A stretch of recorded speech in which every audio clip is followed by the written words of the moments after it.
தேர்தல் பிரசாரம் செய்வதற்கு பிரதமருக்கு மாத்திரமல்ல வேறு எந்த அரசியல்வாதிக்கும் யாழ்ப்பாண மாவட்டத்திலே போதுமான இடங்கள் இருக்கின்றன, திறந்த வெளிகள் இருக்கின்றன, திடல்கள் இருக்கின்றன. ஆனால் கோவில் வளாகங்களோ சட்டத்திற்கு இடம் இல்லை என்று தெரிந்து கொண்டு பின்னரும் கூட பிரதமர் அதை மீறி இருப்பது மிகவும் பாரதூரமான விஷயம். இந்த நடவடிக்கைகள் 50 வருஷங்களுக்கு பிறகு நடைபெற்ற மகோத்சவத்திலே கலந்து கொள்ள வந்த இந்து மக்களுடைய உணர்வுகளை கீறி காயப்படுத்தி இருக்கிறது. பிரதமர் தனது நடவடிக்கையின் ஊடாக பல்லாயிரக்கணக்கான இந்துக்களுடைய மன உணர்வுகள் கீறி காயப்படுத்தப்பட்டதற்கும் அவர்களுக்கு ஏற்பட்ட உளைச்சல்களுக்கும் பாதுகாப்பு கெடுபிடிகள் ஊடாக அவர்களுக்கு ஏற்பட்ட அசௌகரியங்களுக்கும் கௌரவ பிரதம மந்திரி அவர்களே நீங்கள் மன்னிப்பு கோர வேண்டும் என்கிற பகிரங்க கோரிக்கையை நான் பகிரங்கமாக சமர்ப்பிக்க விரும்புகிறேன். ஏன் வேறு நாட்கள் கிடைக்கவில்லையா? தேர்தல் பிரசாரத்தின் பொழுதுதான அங்கே வந்து ஷோ காட்ட வேண்டும்? தமிழ் மக்களை இவர்கள் என்ன நினைத்துக் கொண்டிருக்கிறார்கள்? மக்களுடைய வயிற்றெரிச்சலை, பக்தர்களுடைய வயிற்றெரிச்சலை பெற்றுக்கொண்டு போறதை தவிர பிரதமருடைய அந்த அதிரடி பிரவேசம் மாவட்டப்புறத்திலே எதை சாதித்திருக்கிறது?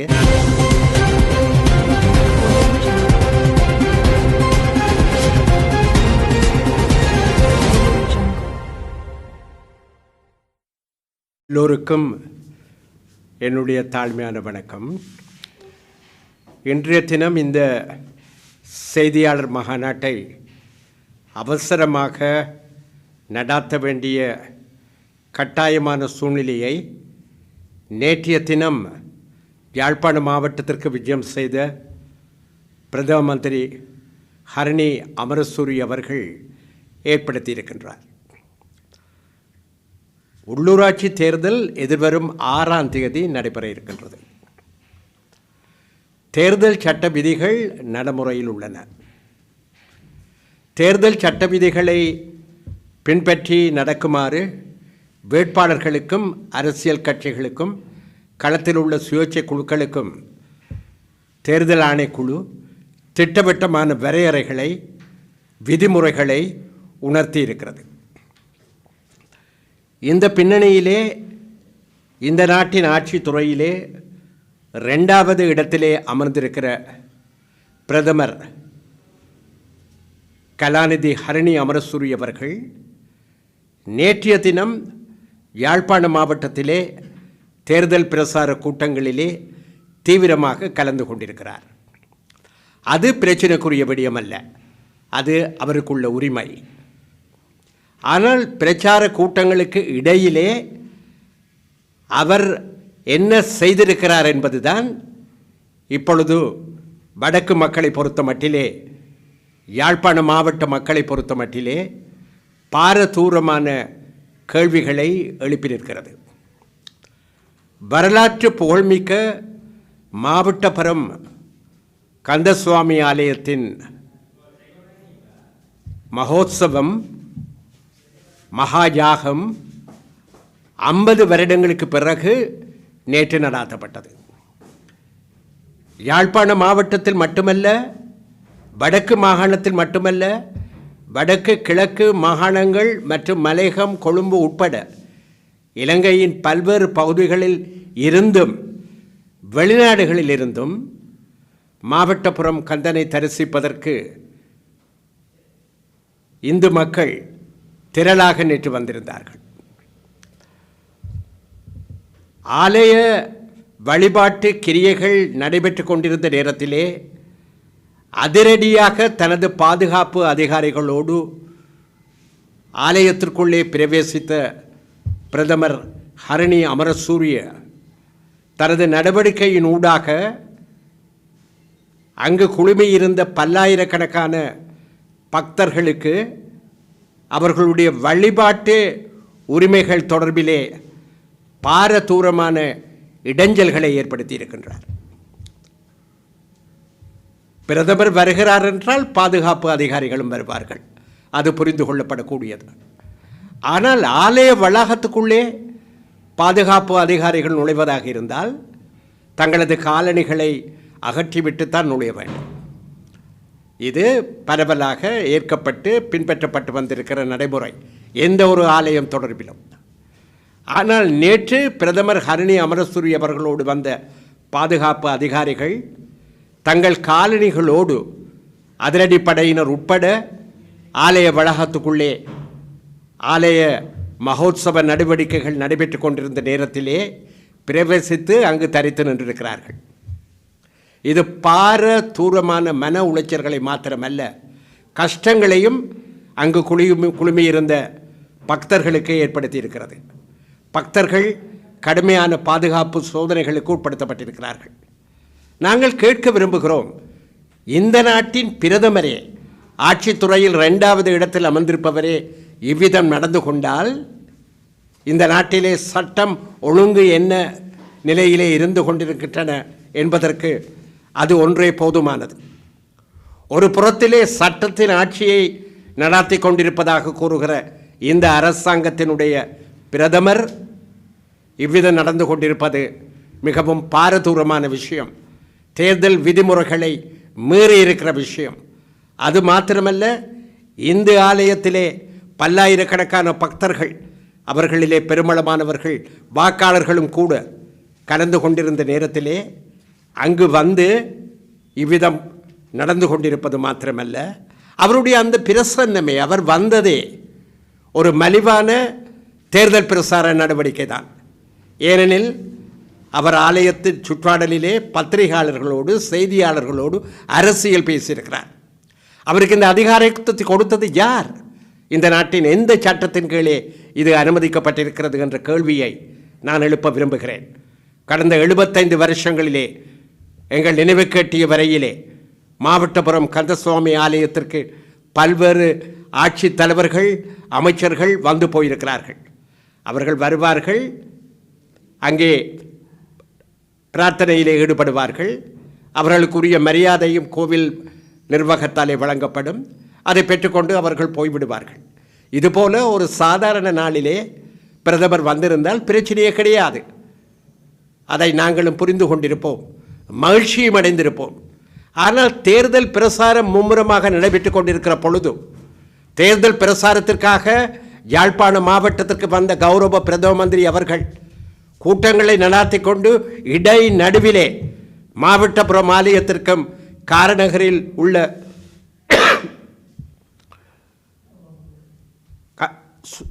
கதிர்காம சுவாமி ஆலயத்திற்கும் அதிரடி விஜயம் செய்வது என்றால், நீர்வேலிக்கு விஜயம் செய்வது என்றால், இவையெல்லாம் எந்த சட்ட புத்தகத்தின் கீழே, எந்த சட்டத்தின் விதிமுறைகளுக்கு கீழே அனுமதிக்கப்பட்டிருக்கின்றன என்ற கேள்வியைத்தான் நாங்கள் எழுப்ப விரும்புகிறோம்.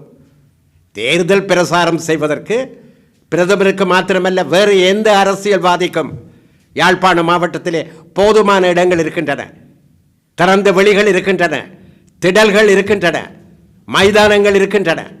ஆனால் கோவில் வளாகங்களோ அல்லது காரநகரில் நடைபெற்றது போல கோவில் வாசலிலிருந்து 15 அடி தூரத்திலே ஒரு மாபெரும் மேடை அமைத்து பிரசாரம் செய்வதற்கோ சட்டத்தின் கீழ் இடம் இல்லை என்று தெரிந்து கொண்டு, பின்னரும் கூட தெரிந்து கொண்டு பிரதமர் அதை மீறி இருப்பது மிகவும் பாரதூரமான விஷயம்.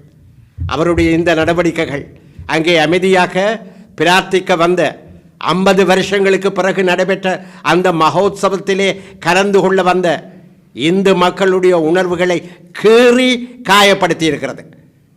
நான் வெளிப்படையாக பொறுப்போடு ஒரு விடயத்தை சுட்டிக்காட்ட விரும்புகிறேன். பிரதமர் வடக்கின் இந்து மக்களிடம் இதற்காக மன்னிப்பு கோர வேண்டும்.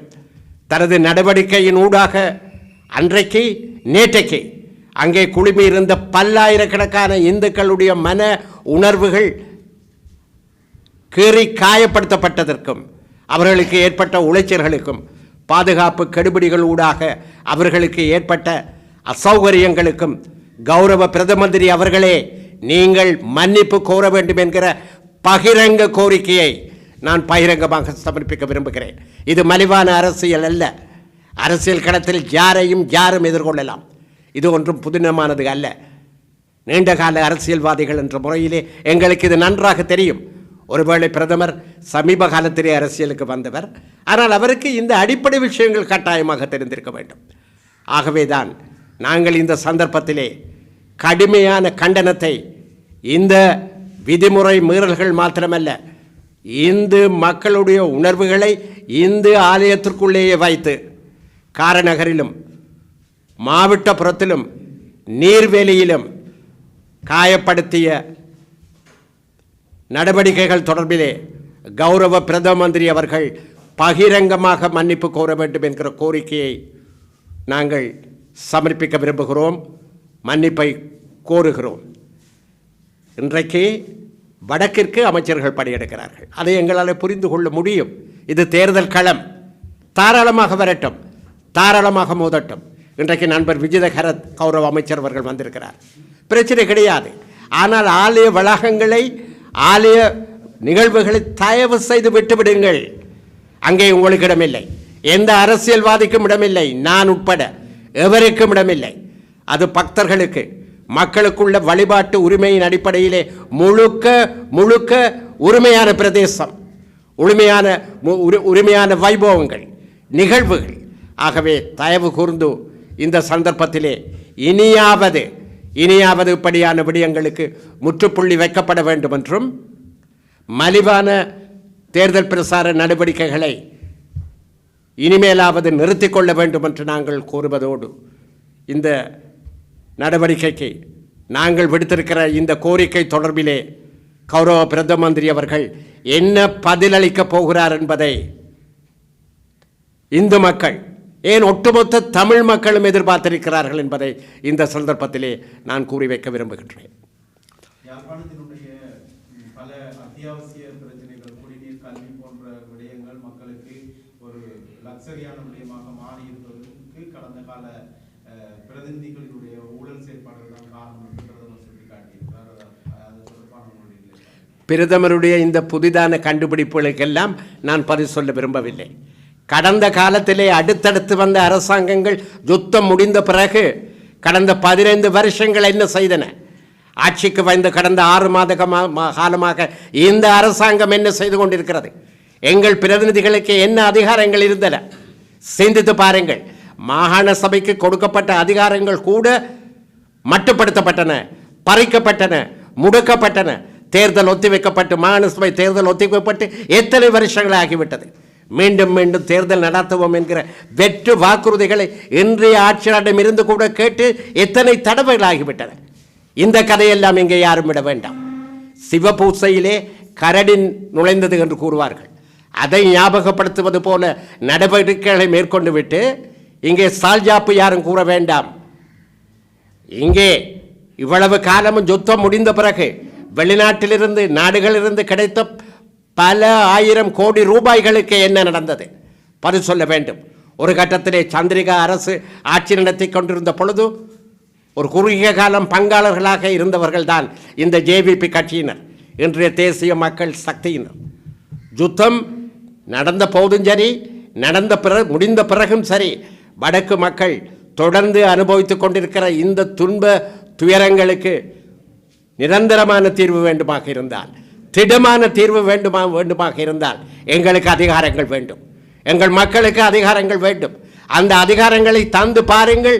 1 மாதத்துக்குள்ளே அனைத்து பிரச்சனைகளுக்கும், அன்றாட அத்தியாவசியமான அனைத்து பிரச்சனைகளுக்கும் நாங்கள் வெளிநாடுகளில் உள்ள எங்கள் உடன்பிறப்புகளின் உதவியோடு உடனடியாக நாங்கள் முடிவு கட்டுவோம். அதை விடுத்துவிட்டு வடக்குக்கு வரும்போது தான் இந்த பிரச்சனை நினைவுக்கு வந்தது போல இங்கே வந்து தேனொழுக பேசுவதிலே அர்த்தமில்லை. தேனொழுக பேசுவதிலே எந்த விதமான வெற்றியையும் இந்த ஆட்சியாளர்கள் பெற்றுக்கொள்ள முடியாது. ஆகவே தான் மிக தாழ்மையாக நாங்கள் சொல்லிக் கொள்ளுகிறோம், இனியாவது இந்த தென்னிலங்கை கட்சிகள், பௌத்த சிங்கள பேரினவாத கட்சிகள் தங்கள் அணுகுமுறையை மாற்றிக்கொள்ள வேண்டும். தமிழ் மக்களுடைய உணர்வுகளை புரிந்து கொள்ள வேண்டும், எங்கள் கோரிக்கைகளை புரிந்து கொள்ள வேண்டும், இந்த பிரச்சனை ஏன் ஏற்பட்டது என்பதை புரிந்து கொள்ள வேண்டும். இந்த யுத்தம் கிட்டத்தட்ட 25 வருட காலம் சிறிய சிறிய இடைவேளைகளோடு ஏன் தொடர்ந்தது என்பதை புரிந்து கொள்ள வேண்டும். எல்லாவற்றுக்கும் மேலாக அத்தனை துன்பங்களையும் நமது மக்கள் ஏன் பொறுமையோடு சாய்த்து கொண்டார்கள் என்பதையும் புரிந்து கொள்ள வேண்டும்.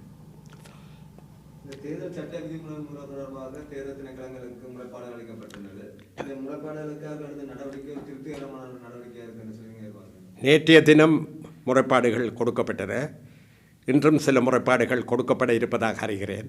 அது அவர்களுடைய பிரச்சனை. தேர்தல் கமிஷன் தன்னுடைய கடமையை செய்ய வேண்டும். இந்த நாட்டில் உள்ள பிரச்சனையே இதுதான். அவரவர் தங்கள் கடமைகளை செய்தால், அவரவர் தங்கள் பொறுப்புகளை நிறைவேற்றினால் நாட்டிலே பிரச்சனைகளே இருக்காது. அதை விடுத்துவிட்டு வடக்கிலும் கிழக்கிலும் தெற்கிலும் மேற்கிலும் விரலை காட்டி அவர் செய்தார் இவர் செய்தார் என்று கூறுவதிலே எந்த விதமான அர்த்தமும் கிடையாது. வடக்கு பிரதிநிதிகளை பற்றி கேட்டீர்கள். இங்கே ஆளுங்கட்சியின் பிரதிநிதிகளாக இருந்த 2 பேரை தவிர அமைச்சர்களாக இருந்த உதவி மற்றும் முழு அமைச்சர்களாக இருந்த 2 பேரை தவிர வேறு யாருக்கு என்ன அதிகாரம் இருந்தது? என்ன அதிகாரம் இருந்தது மக்கள் பிரச்சனைகளை தீர்ப்பதற்கு? பாராளுமன்றத்தில் பேசுகிற பொழுது கூட அமைச்சர்கள் அங்கே இருப்பதில்லை. எங்கள் எம்பிக்கள் பேசுகிற பொழுது இப்பொழுதும் கூட அந்த நிலைமை தானே நீடிக்கிறது. ஆகவேதான் ஒரு புதிய அரசியல் கலாச்சாரத்தை இந்த ஆட்சியாளர்கள், தென்னிலங்கை கட்சிகள், அது எந்த கட்சியாக இருந்தாலும் சிந்திக்க வேண்டும். ஒரு 50 ஆண்டு காலத்துக்கு பிறகு நடைபெறுகின்ற மாவை கந்தனுடைய கும்பாபிஷேகத்திற்கு ஒரு நாட்டினுடைய பிரதமர் வருவது என்பது அந்த மக்களுக்கு பெருமை, அந்த பகுதிக்கு பெருமை தானே. அதை மக்கள் கொஞ்சம் விட்டு கொடுத்து தான் போக வேண்டும் என்ற கருத்து உள்ளது. இந்த பெருமை அருமை எல்லாவற்றையும் விட்டுவிடுங்கள். எமது மக்கள் 50 வருஷம், நீங்கள் சொன்ன 50 வருஷத்திலே எத்தனையோ பேற்றை சந்தித்து விட்டார்கள். நீங்களும் நாங்களும் யாரும் வரலாம், வழிபடலாம். நான் கூட ஒரு முறை நாக விகாரைக்கு பாராளுமன்ற உறுப்பினராக சென்று வழிபட்டிருக்கிறேன். மதங்களை பொறுத்தமட்டிலே நாங்கள் எல்லா மதங்களையும் மதிக்கிறோம். ஆண்டவன் ஒன்றுதான், வழிகள் தான் வித்தியாசம். ஆனால் வழிபட வருகின்றவர்கள் எப்பொழுது வருகிறார்கள், எந்த நேரத்தை தேர்ந்தெடுக்கிறார்கள்? ஏன் வேறு நாட்கள் கிடைக்கவில்லையா? தேர்தல் பிரசாரத்தின் பொழுதுதானா அங்கே வந்து ஷோ காட்ட வேண்டும்? நான் வெளிப்படையாக கேட்க விரும்புகிறேன். தமிழ் மக்களை இவர்கள் என்ன நினைத்து கொண்டிருக்கிறார்கள்? இவர்கள் நினைத்தது ஒன்று, அன்றைக்கு நடந்தது வேறொன்று.